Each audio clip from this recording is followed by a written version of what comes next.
37 yaşında horlama şikayetiyle size başvurdu. Şu an geniz ameliyatı yapmaktayız. Ameliyatımızı aslında bitirdik.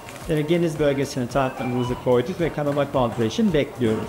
Çocuklarda geniz eti büyüklüğü horlamanın en önemli sebeplerinden birisi.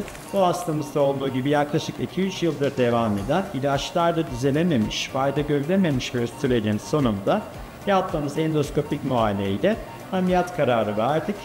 Ameliyata başlayalı henüz 10 dakika civarında oldu ve oldukça büyük bir doku çıkardık. Kanama kontrollerimizi yaptıktan sonra da birazdan ameliyatımızı sonlandıracağız. Bugünden itibaren bile çok rahat uyuyacağımı düşünüyorum.